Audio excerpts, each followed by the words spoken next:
saygıdeğer katılımcılar, böyle bir toplantıda bulunacağım. Bana çok geç bildirildi. Değilse ben de biraz daha hazırlıklı olarak gelirdim. Ama sizlerle beraber olmaktan gerçekten büyük bir memnuniyet duyuyorum. Tabii benim Çerkeslerle ilgim temelde büyüklerimle. Benim ailem çok uzun bir dönem önce Kafkasya'dan göç etmiş. Fakat belli aralarla yine Kafkasya'ya dönmüşler. Fakat son dönüşleri 1934 yılında olmuş. 1934 yılından sonra artık o bölgeyle bütün bağımız kopmuş ve bazı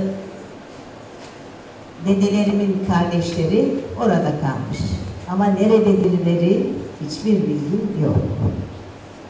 Ve Türkiye'ye geldikten sonra da benim ailem Artvin'in Arhavi ilçesinde oturmuş Kafkasya'dan döndükten sonra. Bir süre Dünya Savaşı ve İstiklal Savaşı döneminde İnebolu üzerinden Düzce, Akçakoca ve Adapazarı'na gitmişler. Ailenin önemli bir bölümü orada, fakat benim onlarla da herhangi bir bağım yok. Ve ondan sonra da hayat mücadelemiz başlamış ve babamın memur olması nedeniyle Diyarbakır'da uzun süre kaldık. Ben orada doğumluyum. Ondan sonra da Türkiye'nin her yerine gittik. Ama her zaman büyüklerimin, özellikle anneannemin, dedemin hep Kafkasya anılarıyla büyüdüm. Onların ilk dönemde geldikten sonra çektikleri, Türkiye içinde tutunmaya çalıştıkları yılları böyle birer anı olarak dinledim. Nasip ondan sonra döndük dolaştık. 1999'dan itibaren Samsun'dayım. Ve burada da mübadillerin, Selanik'ten göç eden Türklerin ne kadar buruk bir şeyle ülkelerini bırakarak, topraklarını bırakarak oraya gelmelerinin üzüntülerini hala bile torunlarında görmek beni yine kendi ailemin, kendi köklerimin ilk geldiği zaman çektikleri günleri gösteriyor.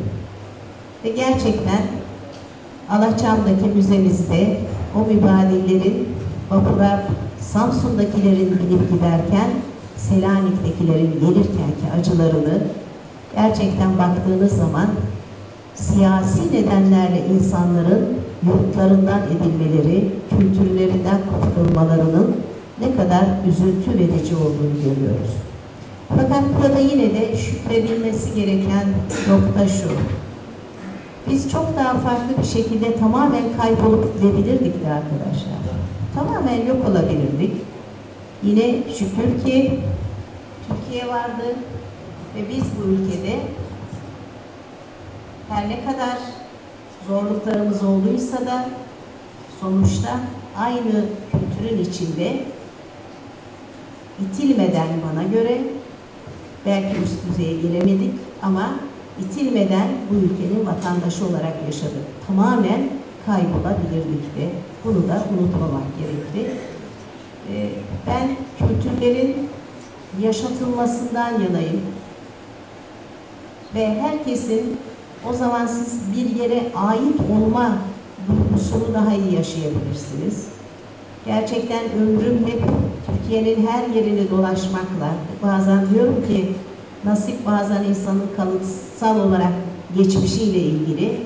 Doğdum doğalı bir oradan bir oraya, bir oradan bir oraya dolaştım. Hakikaten kalıtsal yaşadım.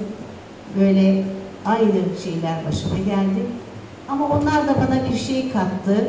Şimdi insanları kaybetmekten çok korkarım. Bir dostumla bir daha görüşememek, bir arkadaşımı bir daha görememek, ben de gerçekten çok şeyler bırakır. Hiç kimsenin değişmemesini isterim. Hep onlarla birlikte olmayı isterim. Buraya baktığım zaman gerçekten birçok kardeşimizi kendi büyüklerime gerçekten sima olarak da ben de bir hekimim, benzetmem. O da son derece ilginç. Gerçekten bana bunu da yaşattınız. Bundan sonra inşallah belli kültürel programlarınızda her zaman birlikte olacağım. İnsan hakları açısından kimsenin diline, dinine, kimliğine bakmadan eşit insan olarak kabul edilmesi zaten mutlaka olmazsa olmaz bir koşul. Bu bütün dünya için geçerlidir. Hiç kimse kimliği nedeniyle bana göre aşağılanamaz, geri planda bırakılamaz ve hangi meslek ya da makam olursa olsun oraya mutlaka ve mutlaka objektif kriterlerle gelmesi benim desturumdur. Ben bir bilim insanıyım. İnsanları hiçbir zaman görüşüne göre sınıflamadım ve sınıflamadım. Benim için önemli olan insanlara bakış açısıdır. Şimdi yurt dışına gittiğimiz zaman görüyoruz. Özellikle benim çocuklarım tahsilleri nedeniyle 10 yıldır İngiltere'deler. Orada yolda gördüğüm zaman hiç kimin İngiliz olduğu bile belli değil. Sokaklarda gezen yüz binlerce insanın her biri farklı kimlikte. Kimse kimsenin ne kıyafetine, ne konuşmasına, ne yaşamasına hiçbir şekilde aldırış etmiyor. Ama kimse kimseyi de benim kimliğim budur diye öbürüne baskı yoluna da gidemiyor. O ülkenin bir kuralı var ve o demokratik kurallar içinde belli bir insan olarak yaşıyor. Benim gözümdeki şey bu daha önemli. Ama şu anlamada gelmez.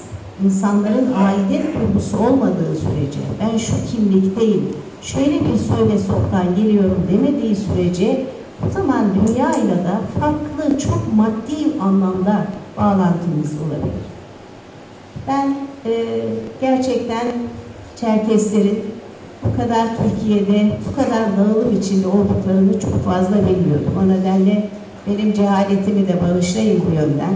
Gerçekten Suriye'de, Ürdün'de ve ta İsrail'de olduğumuzu bilmiyordum ama bana çok da yabancı da gelmedi. Çünkü gerçekten insanlar dünyanın her yerine gitmişler, her yerine de gitmeye devam edecekler. Artık Avrupa'da mavi gözlü ve çekik gözlü bir çocuğu, sarı benizli,